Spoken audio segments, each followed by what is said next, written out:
All right, let's talk about some upgrades.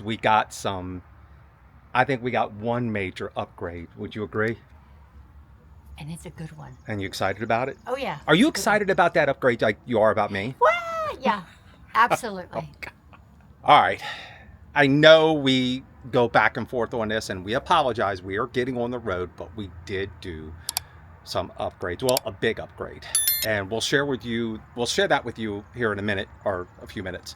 But we'll talk about a few other upgrades first. And I think the one thing that we considered was the Bluetti. That was a consideration. Yeah, and we've used it, and we really like it. I'm going to show you the setup with the Bluetti. So let me share that with you. And when we're done with that, we'll come back and we'll talk about a few more upgrades. There's so much going on. It's crazy. It's insane. It's a mess. Real quick, she's looking at me. I don't know what she's talking. But if you take, all right, I'm all over the place. I got a bunch of things going on. I got a bunch of things going on. I'm trying to talk. I got to slow down. Yes. Our first option, and it's still an option. I think it's an option. We haven't left yet. Is the Bluetti. We kind of love it. We love it, but we kind of disagree on whether or not it should be. But anyway, check this out. One of the options Katrina and I are considering on our travels this year is the Bluetti power station. Now, this is the Bluetti AC 200L. We did a full review of this. I'll put a link above. But one of the great things about this particular power station is it has a 30 amp connection. So for those of us who have a 30 amp rig, we can connect to this device. It's got a little over 2,000 watt hours. This is the B230 by Bluetti. This doubles the capacity of this. You put the two together, you go from 2,000 watt hours to over 4,000 watt hours. This battery extension alone, just this alone, you don't need to get this if you don't want to. This alone can power many devices like your cell phones and your laptops. You have a USB-C connection on the side, a USB-A connection, your 12 volt connection, and your charger input. So make sure you get the charger for that. But you'll connect the two with a battery expansion connection. You just pop that in, make sure you lock it in place. Lock that in place. We're gonna power this up. We'll power this up. This has got 100% charge on it. I think this is around 80-some%. And then we're gonna make sure we have your selections here, your DC, USB, and your AC. So we're gonna turn on the AC, and I'm gonna connect the RV to it. So just kind of give you a sense of what you can do with this. This is a great option, especially if you want something that's portable, that's mobile. So for those of you who part-time, you could take this in the house with you, this whole system, and use it to run things in your house if you want. So anyway, I'm gonna take the RV and I'm gonna connect it. All we're gonna do, we're just gonna go ahead, plug this in. All right, I'm gonna go inside, show you what we can do with this device. All right, so there is the microwave's powered up. Now, I'm gonna turn this on. Now, how long you could run it? I mean, guys, I don't know that you can sustain this for an extended period of time, but I'm just showing you for demonstration purposes that you can run this. So this is low, cool. I guess I could experiment, I don't have the time. Fully charge both batteries, let this thing run to see how long it'll run and figure it out that way. But let's go back out here and take a look. I don't know if you guys can see that. There it is. That's what it's running right now. So now that's running. So let me turn the microwave on as well. Let's see what happens. Let's turn the popcorn on and we're gonna start this. Now the microwave is running. Let's go see. Not sure if you guys can see it. There it is. You're about 2,700 watts with both of those running. There you go. Let's say you want a boondock for one night. You can power the RV up with this. I wouldn't leave this out overnight. Maybe you can run it through the window or something and set it inside. I don't know, depending on where you're boondocking, that I would leave this out overnight. You can have the battery, the power station fully charged and charge your batteries. Once again, it's just another option. We want to thank Bluetti for sponsoring this video. I'll put a link to both the AC 200L and the B230 battery expansion. I'll put a link down below. You guys can check those out. Look it up, go do some reviews, go to YouTube, look at all the reviews and the studies that have been done on this. It's really fascinating, interesting. I think you'll see that it's a pretty good product. It's a pretty good power station. It was under serious consideration. It was under serious consideration. I think for me, the only reason that I don't want to take it with us on this trip is because if you guys look in here, there's not much space under the table, and that's where we would have to put it. And it's, I mean, as you can see, it's pretty big and it has the extra battery for it. So it's going to take up a lot of space. If we didn't have Tucker and we didn't have to, we weren't putting out the one dinette seat, I think I'd be more apt to take it. And plus it does weigh like 60 pounds, and that's 60 pounds of something else we can take.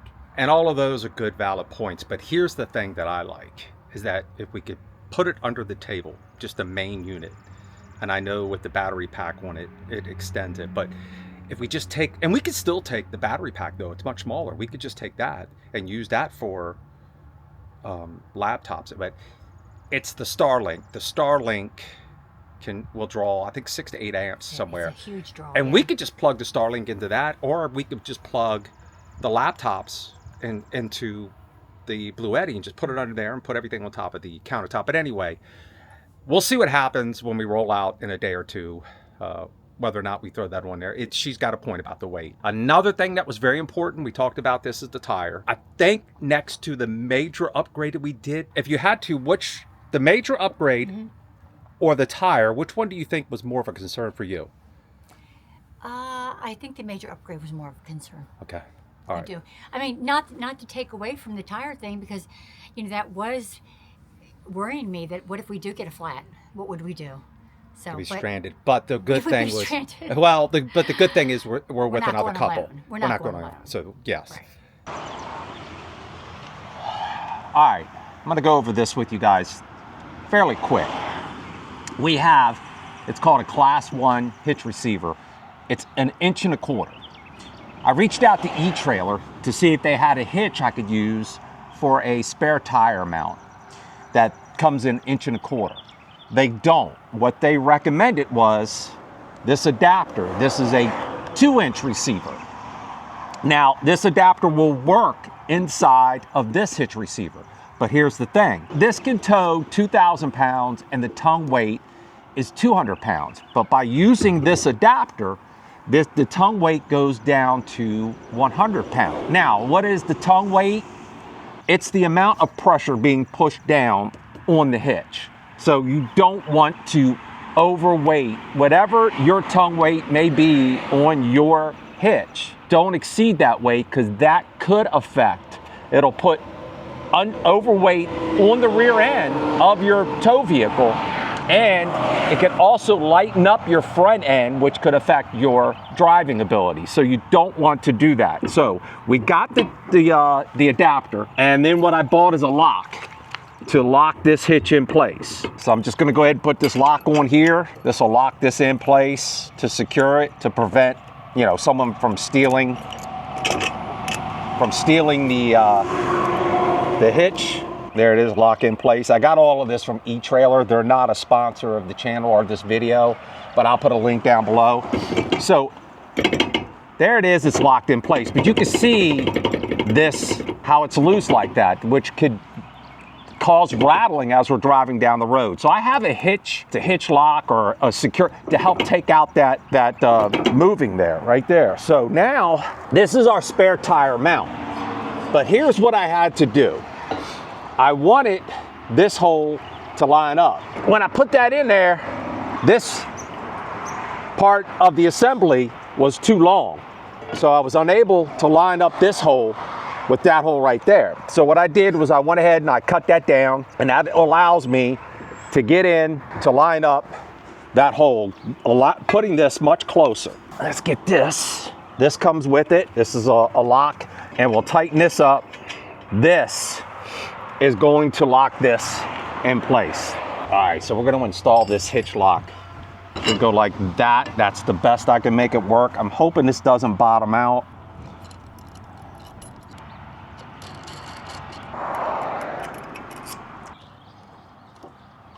All right, let's tighten this up.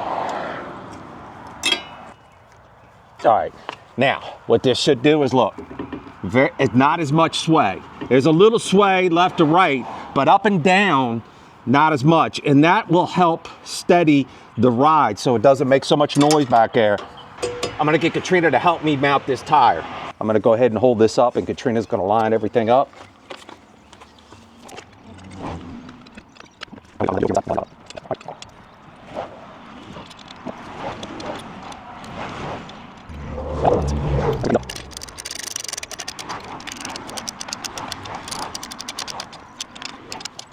Now, she's on there nice and secure.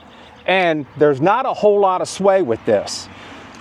So that's what we wanted with the clamp that we put around the hitch to help keep it from rattling around. Let's get back to the tongue weight. We talked about the tongue weight was 100. It decreased 50% from 200 to 100. With this weight, the tire and the rim, it's about 70 pounds. The mounting system is about 20 pounds, 18 to 20 pounds. So we're just under that 100-pound limit. So this should handle it okay. This is going to make it much easier for us when we travel to Alaska. Now we have a spare tire. This gives us some peace of mind, a comfort as we're making that drive. Now comes the major upgrade, the good stuff. The stuff we were going back and forth on and we were unsure. We added 4 100 amp hour Enduro Power lithium batteries. Same thing we did for the Class A diesel pusher. There was also an upgrade on the inverter charger. We added the Xantrex inverter charger XC Pro 3000 watt inverter charger. Yes. So we'll show you pictures of that. We had a friend install it, and the friend who installed it, we took the rig down to his house and he did it after hours on his own time between jobs during the day. So I didn't get a chance to record any of that content of him installing it, but I'm gonna crawl under the rig. I'm gonna show you the setup. Getting these batteries in this particular rig where the location of the batteries are was insane. It's ridiculous. It's extremely difficult. Now we had some choices to make. We could have one with the original house battery. True. And just upgraded that battery. And I think that battery was probably the original battery that came with the rig. So it was probably about, what, 8 years old? Yeah, and we had talked about we'd have to replace that one anyway. And it's just it was just one battery down in that tray. Right. And it's just a question of getting that tray out. It's funny because you looked at that tray. I saw pictures of it from the guy that was doing the install, and I'm like, how in the world are you going to get 4 of those batteries in We there? didn't think he could do it. Thank goodness for Enduro Power batteries. Awesome company, great to work with. Harrison made sure that we had exactly what we needed. He told us what to order, how to do it. Thank goodness for our friend as well. Our friend Drew. And now we're installed and we're ready to go. Now look, there were a few adjustments and tweaks, if you will, we had to make. Yeah. Nothing major, but it worked out. Now I'll get Katrina to open up the compartment so I'll show you where the inverter charger is. Yeah. Okay, so here's so if you guys can see that. Set up right here, mounted. It's out of the way. I still can access the bay, and you can see he had to run the wires down the side here. Okay, I think that was that was probably the easiest part for him, and we found out later a lot of times doing small Winnebagos like this can be tricky. So all right, I'll turn on some lights here.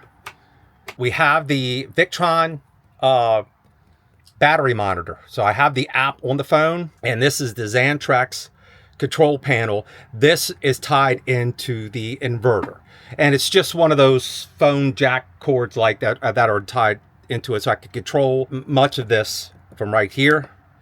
So right now we don't have anything running other than the lights, and what we have is we have the app, and these are the 2 battery monitors. One's for the Class A. So when you turn this on, you can see we charged these batteries up the other day, so we still have 80%. It's only pulling 13. It's got 13.25 volts, It's only pulling about 5 amps, which isn't much.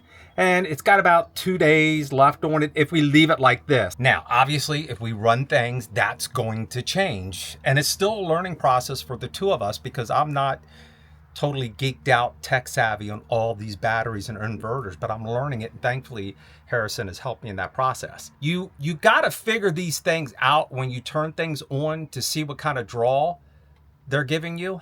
And then that will give you a better feel for what you have left on your batteries and how much longer you go before you need to recharge them. Now I also have a the Xantrax app. It shows you your battery. It's saying they're charged at 100%. This is your inverter. This would be your load coming in if you were hooked up, you had electric, or you ran a generator. And this is the load. I say this would be your power source, and this would be your load depending on what you're running. Let me just kind of show you. Let me see if I can do this real quick. So for example, we have the Victron battery, the app showing you. I'm gonna run the microwave real quick.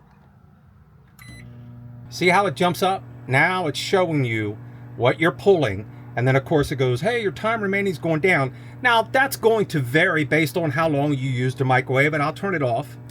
And look, it jumps back down. And it's, you know, because we're not running anything else. So it's pretty straightforward once you get the hang of it. Once Chris figures it all out. We went back and forth on this, on whether or not we were going to do it and whether or not we had the time to do it because we were pressed for time. Katrina will let you know, why was it so important that we did this? Well, and just like Chris and Katrina, typical fashion, we decided at the last minute that we were going to do it. Yeah. And that was because we didn't have anyone we knew that could install it. And at the last minute, we found someone. We're like, oh my goodness, you can do it.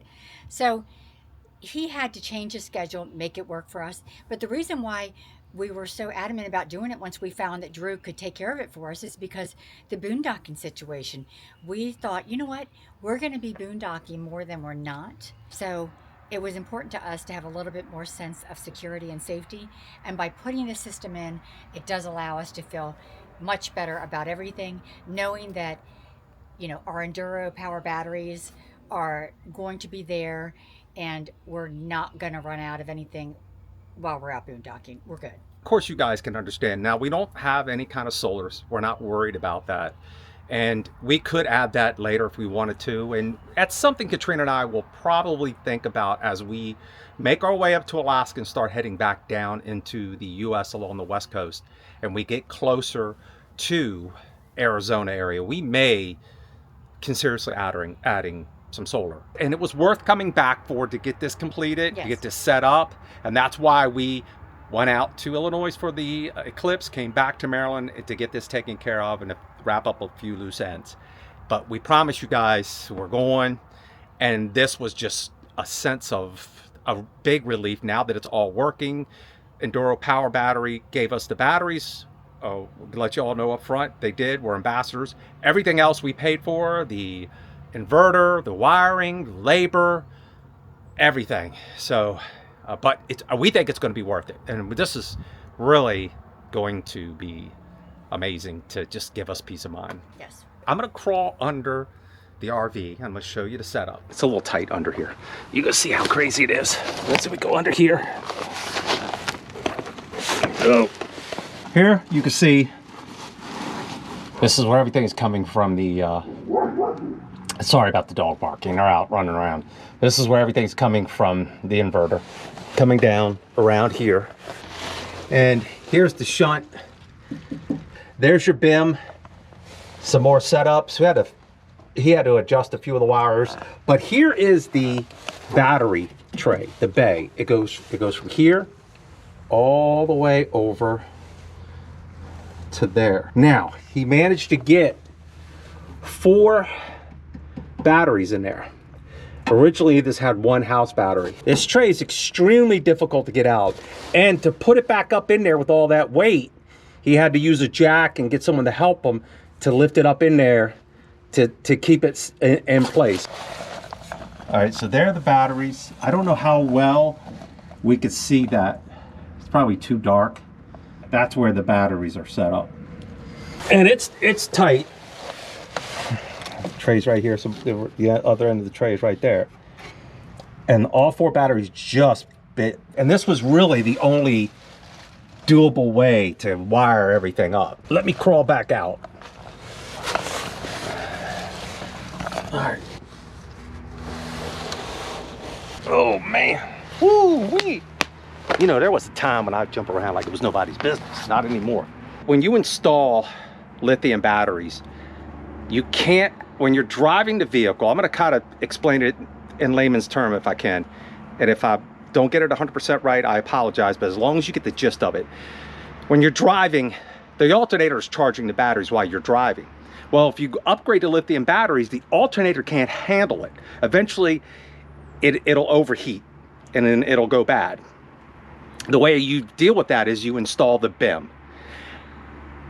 And the BIM acts as kind of like a go-between and allows it, I don't know the full definition, the full terminology, but it's important to have the BIM. For any of you who are thinking about upgrading to lithium batteries in your drivable RV, this isn't, you know, those of you in travel trailers and fifth wheels, you don't have to deal with this stuff. Make sure you check it and find out and see if you need to have that BIM installed. It's to protect the alternator. That's kind of the gist of it. We hope you understand why we did this, and we promise you we're going to get on the road, and we are just going to show you as much as possible. This is the journey of a lifetime, and it's about being positive. It's about enjoying life, embracing it, get out there and explore this beautiful, great country of ours. We got no time for drama, I don't think. Maybe a little. There's always going to be a little. But let's just enjoy it. Let's embrace it. There's no fabricating. There's none of that nonsense. We're just going to go out there, have a good time, and whatever happens, happens, and we'll show you and bring you along. And I do believe that these upgrades are going to make the journey that much better, that much safer. It's not going to make, there's nothing that's going to be guaranteed, but I think this was the right thing to do. So that wraps it up with our upgrades, all the things that we did, and a few other things. We'll probably show you a few other little things too as well. So we got some small stuff. Little cosmetic things. Yeah, and that's exciting. That's gonna allow you guys to see us if we're out there on the road and you see us. You're not gonna be able to miss us. We're gonna share that with you. It's pretty exciting. Yep. Don't forget about we the RVers, about our community, growing and building the community of RVers, coming together, staying united, supporting all RVers. I don't care who you are, I don't care which rig you're taking, which one you're driving. Let's grow this community, let's support this community, let's support the industry, all of us who are out there enjoying this lifestyle. I like it. Yeah. All right, guys, remember now, any day you can get away. It's a great day. You guys take care, and we hope to see you on this trip. See ya.